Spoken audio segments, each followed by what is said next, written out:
आज हम फिजिक्स वाले के यहाँ पे हैं। फिजिक्स वाले को कौन नहीं जानता एजुकेशन के फील्ड में, और जिनसे जहाँ से पढ़ के बच्चे एकदम टॉप करते हैं। हम एस्पिरेंट कैंडिडेट्स आपको मिलवा रहे हैं जिन्होंने अनफॉर्चुनेटली 8th स्टैंडर्ड में ही लॉस्ट हिज विजन।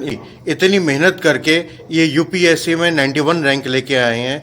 हम पूरे मीडिया जगत की तरफ से इनको कंग्रेचुलेशंस बोलते हैं। मिस्टर मनु गर्ग और उनकी माताजी हमारे साथ हैं। They are from Jaipur. आइए इनसे बात करते हैं, बताते हैं। मनु जी वेलकम। और आप बताइए प्लीज, अपनी स्टोरी बताइए। मैडम आप भी। 8th क्लास में मुझे धीरे धीरे पता लगा कि जो मैं लिख रहा था, जो मैं पढ़ता था, वो मैं अब पढ़ नहीं पा रहा हूँ, और जो लिख भी रहा हूँ मैं तो वो ओवरलैप हो रहे हैं वर्ड्स। तो उस टाइम पे काफ़ी निराशा हुई, क्योंकि नहीं हो पा रही थी चीज़ें, पढ़ाई में थोड़ी दिक्कत आने लगी थी। तो तब मेरी मम्मी ने जितना भी सिलेबस था, नोटबुक्स थी, बुक्स थी, क्लास नोट्स थे, एनसीईआरटीज़ थी, वो सब उन्होंने मुझे पढ़ के सुनाई, जिसको मैं सुन के याद करके एग्ज़ाम में लिखा सकता था। फिर उसके बाद में स्कूलिंग कंप्लीट हुई। उसके बाद मैं अपने कॉलेज में गया, मैं हिंदू कॉलेज में गया।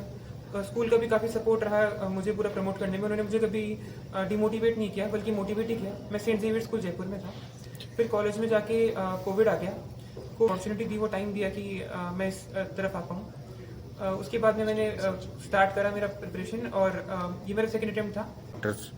मैडम बताएंगे प्लीज। तो ये बोला कि मेरे से रीडिंग में दिक्कत आ रही है, लाइंस ऊपर नीचे हो रही है, फ्लक्चुएट, तो मैं क्या करूँ। तो ये मेरे से रीडिंग करवाता और उसको याद करके चल जाता कि जिससे कि मेरे चांस आए तो मैं उस टाइम पे उसको टीचर्स के सामने रीड कर दूँ।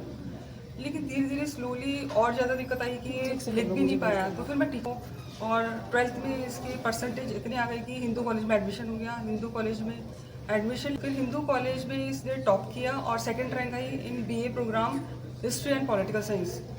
उसके बाद में JNU में इसका एडमिशन हुआ। JNU में इसने मास्टर्स करी है और नेट JRF करी है। उसके बाद में अभी एनरोल हुआ था PhD के लिए साउथ एशियन, और लास्ट में इसका जो इसका रिजल्ट आया। फिजिक्स वाले के बारे में आपको कहाँ से पता लगा, कैसे पता लगा? सर मैं यूट्यूब पे जब पहले देखा करता था वीडियोस, तो काफ़ी वीडियोस मुझे सजेस्ट होते थे कि एडिटोरियल्स की या फिर न्यूज़पेपर डिस्कशंस की, वो फ्री ऑफ कॉस्ट होते थे। तो मैं वो देखा करता था ताकि मैं करंट अफेयर से खुद को यूज़ कर पाऊँ, क्योंकि इनिशियली न्यूज़पेपर पे एकदम से स्विच करना काफ़ी मुश्किल टास्क था। तो वहाँ पे वीडियोस मुझे हेल्प करते थे। उसके बाद में मेंस के पहले मैंने मेंटरशिप ली थी ओन फिजिक्स वाले ओन IAS में, जहाँ पे वो मुझे आंसर राइटिंग के लिए थोड़ा बहुत गाइड करते थे। उसके बाद में मैंने इंटरव्यू गाइडेंस प्रोग्राम में भी पार्ट था मैं। कब से आप? वैसे हर इंसान की स्थिति अलग होती है, तो मुझे पता नहीं उनकी स्थिति क्या होती है।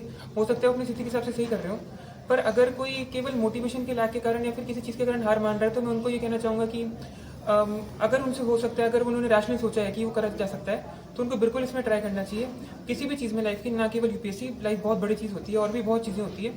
अगर एक बार अगर और ट्राई कर सकते हैं वो, तो उनको जरूर ट्राई करना चाहिए। तो आपने सारी पढ़ाई अपनी बेल पे करी, बेल लिपि पे करी? नहीं सर, मुझे ब्रेल नहीं आती अभी। अच्छा। मैंने टेक्नोलॉजी का यूज़ किया। मेरे फ़ोन में बहुत सारे फीचर्स होते हैं, स्क्रीन रीडर्स होते हैं, टॉक बैक होता है। हाँ जी। और उन सब की मदद से मैं जो भी PDFs होती है उनको रीड कर पाता हूँ। Thank you.